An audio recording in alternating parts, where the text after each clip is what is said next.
तो कहानी की शुरुआत में हम एक वॉर के दौरान डैन और उसके साथियों को पानी में गिरते हुए देखते हैं। यहाँ से 28 साल पहले की कहानी बताई जाती है, जहाँ डैन एक हाई स्कूल में बायोलॉजी का टीचर होता है। डैन अपनी वाइफ एमी और बेटी मूरी के साथ रहता है। डैन को आर्मी रिसर्च लैब में काम करने का इंटरेस्ट होता है, इसलिए उसने आर्मी रिसर्च लैब में जॉब अप्लाई किया होता है, जिसका आज ही के दिन इंटरव्यू है। डैन अपने घर जाता है। आज उसके घर में क्रिसमस पार्टी होती है। तभी डैन एमी को इंटरव्यू के बारे में बताता है, जिस पर एमी उसे गुस्सा होती है, क्योंकि वो चाहती है कि डैन आज का दिन उसकी फैमिली के साथ स्पेंड करे। साथ ही एमी बताती है कि तुम्हारे पिता ने मूरी को क्रिसमस कार्ड भेजा है, जिससे डैन को गुस्सा आता है, क्योंकि वो अपने पिता से नफरत करता है। असल में उसके पिता ने उसे छोड़ दिया था, तब से ही डैन उनसे बात नहीं करता है। इसके बाद डैन अपने इंटरव्यू के लिए जा रहा होता है, जिस दौरान उसे कॉल से पता चलता है कि उन्होंने उसको रिजेक्ट करके वो जॉब किसी और को दे दी है। डैन को बहुत गुस्सा आता है और वो अपनी फाइल को डस्टबिन में डालकर घर के अंदर आ जाता है, जहाँ वो मूरी और एमी के साथ बैठकर फुटबॉल मैच देखने लगता है। जिस दौरान बीच मैच में अचानक एक पोर्टल खुलता है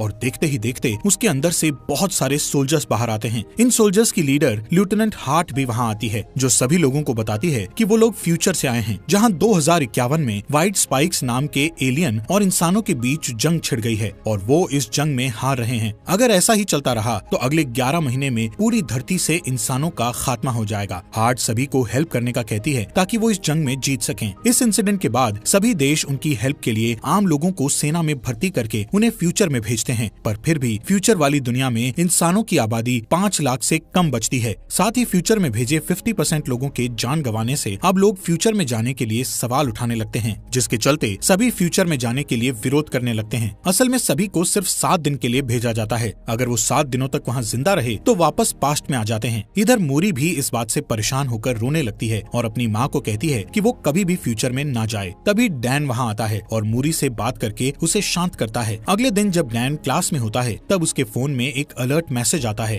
असल में डैन को जल्द से जल्द आर्मी रिसर्च सेंटर में आने का कहा जाता है। डैन जल्दी से वहाँ जाता है क्योंकि उसे लग रहा था कि उसे अब जॉब मिल जाएगी, लेकिन यहाँ आने पर सोल्जर उसके हाथ को एक मशीन में डालते हैं। तब डैन को पता चलता है कि वो लोग उसे फ्यूचर में लड़ने के लिए भेजने वाले हैं। वो डैन को ये भी बताते हैं कि उसकी 7 साल में डेथ हो जाएगी। डैन उनसे कुछ पूछ पाता तभी उसके हाथ में एक डिवाइस लगा दिया जाता है ताकि वो लोग डैन को ट्रैक कर सकें, और उसे बताया जाता है कि अगर उसने इस डिवाइस के साथ छेड़छाड़ की तो उसे जेल भी हो सकती है। अब डैन को 24 घंटे के अंदर अपने पर्सनल काम निपटाने को कहा जाता है, क्योंकि उसके बाद उसे जंग के लिए ट्रेन किया जाएगा। ये सब डैन की मर्जी के बिना हुआ था, पर अब वो कुछ नहीं कर सकता था। तभी हम एमी को देखते हैं, जो कि एक थेरेपिस्ट है और फ्यूचर से वापस आए लोगों की काउंसलिंग करती है। इसके बाद वहाँ डैन आता है और एमी को बताता है कि उसे 2051 में भेज रहे हैं। एमी जानती थी कि वहाँ से वापस आना मुश्किल है, इसलिए वो डैन को वहाँ जाने से मना करती है, जिस पर डैन बताता है कि उन्होंने मेरे हाथ पर ट्रैकर लगा दिया है, इसलिए अब चाहकर भी वो कुछ नहीं कर सकता। जिस पर एमी डैन को उसके पिता की हेल्प लेने को कहती है, क्योंकि सिर्फ उसके पिता ही उस डिवाइस को बाहर निकाल सकते हैं। इसके बाद वो अपने पिता के पास जाता है, जहाँ उसके पिता डिवाइस को निकालने के लिए तैयार हो जाते हैं, पर पुरानी बातों को याद करते हुए दोनों के बीच बहस होने लगती है। इसलिए डैन गुस्से में उस डिवाइस को निकलवाए बिना ही वहाँ से चला जाता है और एमी को बताता है कि उसे जंग लड़ने जाना ही पड़ेगा। ये जानकर एमी बहुत रोती है,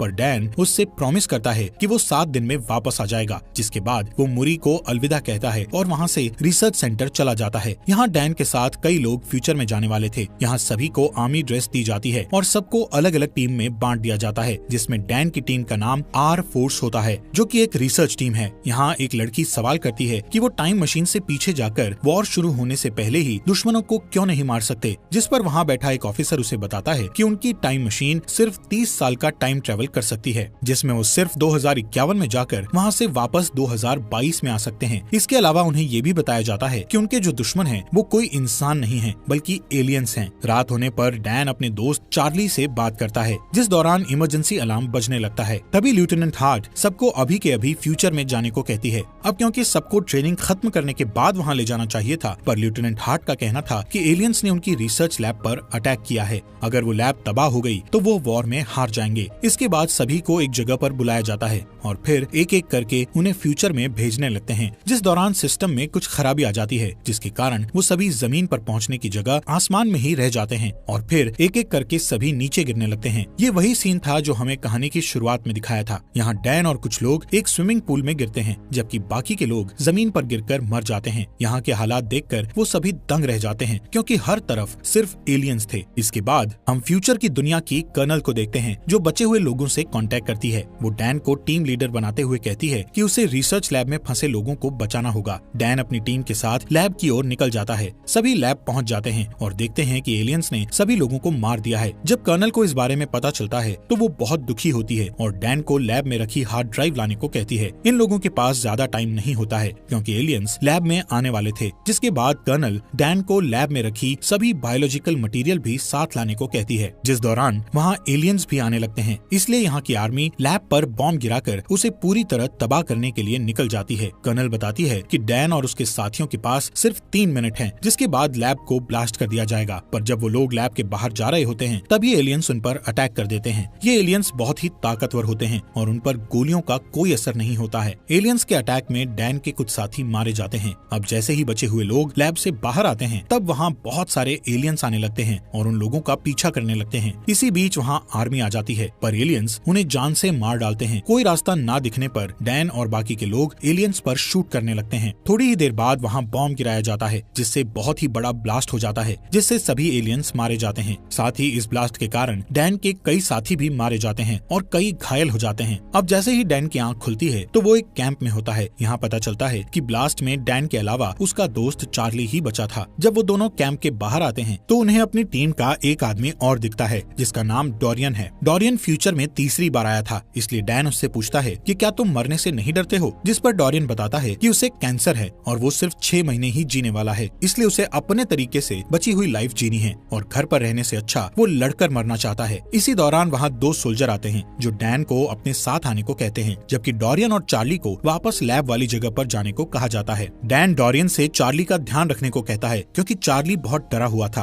और वहाँ वापस जाना नहीं चाहता था। दूसरी ओर डैन जब कर्नल से मिलता है तो उसे पता चलता है कि वो उसकी बेटी मूरी है। असल में मूरी फ्यूचर में बड़ी हो चुकी थी। डैन उसे कर्नल की पोस्ट पर देखकर बहुत ही खुश होता है और खुशी से रोने लगता है। अब जैसे ही डैन उसे हक करने वाला होता है तब मूरी उसे रोक देती है। साथ ही उससे कहती है कि मैंने तुम्हें यहाँ पर इमोशनल होने के लिए नहीं बुलाया है, बल्कि एक खास वजह से बुलाया है। जब डैन उस वजह को पूछता है तो मूरी उसे वक्त आने पर सब कुछ बताने का कहती है। इसके बाद मूरी डैन को अंदर ले जाती है और फीमेल व्हाइट स्पाइक्स के बारे में बताती है। मूरी का कहना था कि फीमेल एलियन बहुत ताकतवर और गुस्सैल होती है, जो कि जमीन के नीचे अपना घोंसला बनाती है और एलियंस को पैदा करती है। इस फीमेल एलियंस की हिफाजत सभी मेल एलियंस करते हैं और उसकी हिफाजत में अपनी जान तक दे देते हैं। मूरी डैन को अपने साथ एक मिशन पर ले जाने का कहती है। इस मिशन में वो फीमेल एलियन को पकड़कर उसके डीएनए से एक टॉक्सिन बनाना चाहती है, जिससे सभी एलियंस को मारा जा सके। असल में सभी अब तक मेल एलियंस को मार रहे थे, लेकिन फीमेल एलियंस को मार पाना मुश्किल था। अगर फीमेल एलियंस मारी जाएं तो फिर और एलियंस पैदा नहीं होंगे और बचे हुए एलियंस को मारकर वो दुनिया को बचा लेंगे। इसके बाद वो सभी उस जगह पर जाते हैं जहाँ फीमेल एलियंस जमीन के अंदर रहती थी। इस जगह पर जाकर मूरी डैन को ऊपर ही रहने को कहती है और वो नीचे आकर फीमेल एलियन को पकड़ने लगती है। ये एलियन बहुत ताकतवर होती है और वो अपने मेल एलियंस को आवाज लगाकर उन्हें बुलाने लगती है। कुछ ही देर बाद वहाँ बहुत सारे एलियंस आने लगते हैं। ये देखकर डैन अपनी बेटी को बचाने के लिए नीचे उतर जाता है। आखिर में उस एलियन को पकड़ लिया जाता है और फिर उसे हेलीकॉप्टर से सेंटर में भेज दिया जाता है। पर तभी वहाँ कई एलियंस आ जाते हैं, जिनके अटैक से काफी सोल्जर्स मारे जाते हैं। इधर डैन और मूरी आर्मी की एक कार में बैठ जाते हैं, जहाँ डैन कार को ड्राइव करता है और मूरी एलियंस पर शूट करती है। इसके बाद वो दोनों एक बीच पर पहुँच जाते हैं, जहाँ एक भी एलियन नहीं था। इधर मूरी डैन से गुस्सा होकर पूछती है कि वो हेलीकॉप्टर से नीचे क्यों आया, जिस पर डैन कहता है कि तुम मेरी बेटी हो और तुम्हें खतरे में देखकर मैं चुप कैसे बैठ सकता था। यहाँ मूरी डैन को बताती है कि मैं जब 12 साल की थी तब तुम मुझे और मेरी माँ को छोड़कर चले गए थे और फिर कुछ सालों बाद तुम्हारी डेथ हो गई।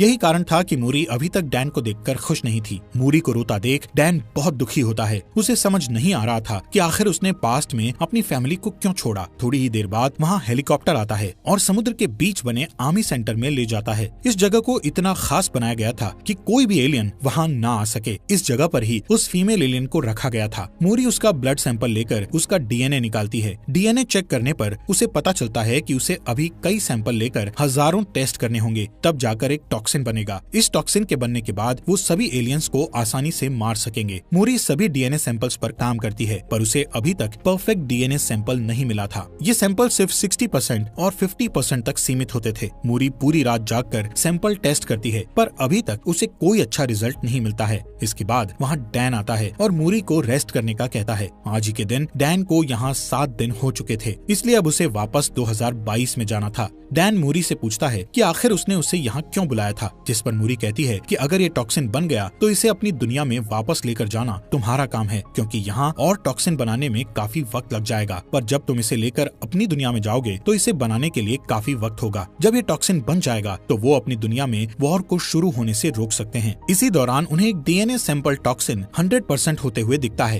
तभी वो फीमेल एलियन जाग जाती है और जोर जोर से चिल्लाने लगती है, जिसकी आवाज सुनकर सभी मेल एलियंस वहाँ आने लगते हैं। इनकी तादाद इतनी थी कि सबको मारना मुश्किल था। एलियन बुरी तरह सोल्जर्स को मारने लगते हैं। वहीं डैन और मूरी एक साथ होते हैं, जिस दौरान मेल एलियंस उस फीमेल एलियन को आजाद कर देते हैं। अब डैन को जल्द से जल्द उस जगह पर पहुंचना है जहां से वो वापस 2022 में जाएगा, लेकिन इस जगह पर काफी एलियंस आ चुके थे। दोनों उन्हें मारते हुए आगे बढ़ते हैं कि तभी फीमेल एलियन मूरी पर अटैक करके उसे घायल कर देती है। इसके बाद डैन मूरी को लेकर आगे बढ़ता है। तब टाइम ट्रेवल मशीन ऑन हो जाती है। यहाँ मूरी डैन से माफी मांगती है और कहती है कि मैं भी तुमसे बहुत प्यार करती हूँ। डैन अपनी बेटी को भी पास्ट में ले जाना चाहता था, इसलिए वो उसके पास ही बैठ जाता है, पर तभी वहाँ फीमेल एलियन आ जाती है और मूरी को पकड़ लेती है। डैन उसे बचा पाता इससे पहले ही टाइम मशीन द्वारा उसे 2022 में भेज दिया जाता है। यहाँ डैन के साथ साथ चार्ली, डोरियन और बाकी के कुछ लोग भी आए हुए थे। डैन लेफ्टिनेंट हार्ट को वो टॉक्सिन देता है और बड़ी मात्रा में बनाकर फ्यूचर में भेजने का कहता है, जिस पर लेफ्टिनेंट हार्ट बताती है कि अब जंप लिंक बंद हो गया है, यानी कि अब वो टाइम मशीन का यूज नहीं कर सकते हैं, इसलिए वो ये वॉर हार गए हैं। जिसके बाद डैन अपनी वाइफ से मिलता है। डैन फ्यूचर में मूरी की डेथ को लेकर बहुत दुखी था। जब वो घर आकर मूरी को देखता है तो उसे गले लगा लेता है और रात भर उसके रूम में ही बैठा रहता है। जिसके बाद एमी उसके पास आती है। तब डैन उसे फ्यूचर की मूरी के बारे में बताता है। अब डैन फ्यूचर में होने वाले वॉर को रोकने के लिए कुछ करने का सोचता है,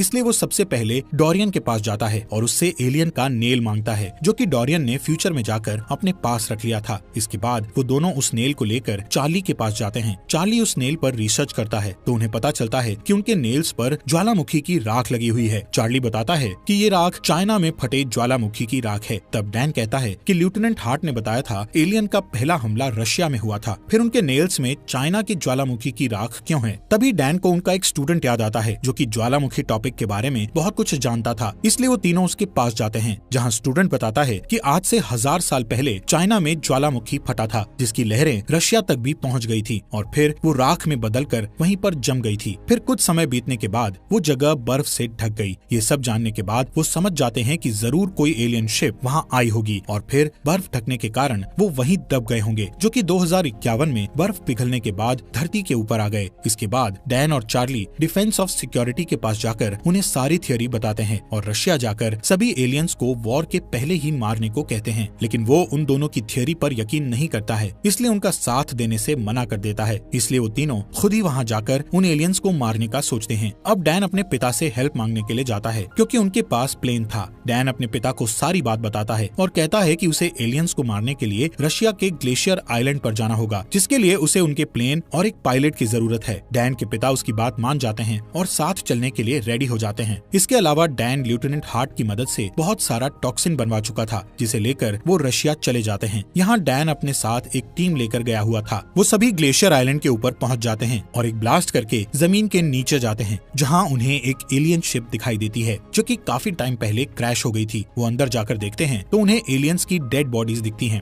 यहाँ उन्हें पता चलता है कि कुछ एलियंस अपने आप को जिंदा रखने के लिए सो रहे हैं, जिसके बाद वो अभी टॉक्सिन से उन एलियंस को मारने लगते हैं, जिस दौरान फीमेल एलियन जाग जाती है और उन सब पर हमला कर देती है। तब डोरियन सबको शिप से बाहर जाने का कहकर शिप को ब्लास्ट करके सब कुछ खत्म करने का कहता है। इसके बाद वो सभी एलियंस एक एक करके बाहर आने लगते हैं, जिन्हें डैन के पिता शूट करके मारते हैं, लेकिन ज्यादा एलियन होने के कारण डोरियन को शिप ब्लास्ट करनी पड़ती है, जिससे डोरियन की भी डेथ हो जाती है। यहाँ सिर्फ चार्ली, डैन और उसके पिता ही बचे थे। डैन के पिता बताते हैं कि एक एलियन यहाँ से भाग गया है। अब दोनों उसे ढूंढते हैं और चालाकी से उस पर शूट करते हैं। ये वही फीमेल एलियन होती है जो कि बहुत ताकतवर है और उसे आसानी से मार पाना बहुत मुश्किल है। तभी वो वहाँ से भागकर छुप जाती है और डैन पर अटैक करती है। ये देख डैन के पिता उस पर अटैक करके डैन को बचाते हैं, पर थोड़ी देर बाद वो डैन के पिता पर अटैक करती है। तब डैन जल्दी से उठकर उस एलियन को जान से मार देता है। इसके बाद डैन अपने घर आ जाता है और उसके साथ उसके पिता भी होते हैं। अब डैन डिसाइड करता है कि वो ऐसी कोई गलती नहीं करेगा जिससे उसका परिवार बिखर जाए, और इसी के साथ ये मूवी यहीं पर खत्म हो जाए।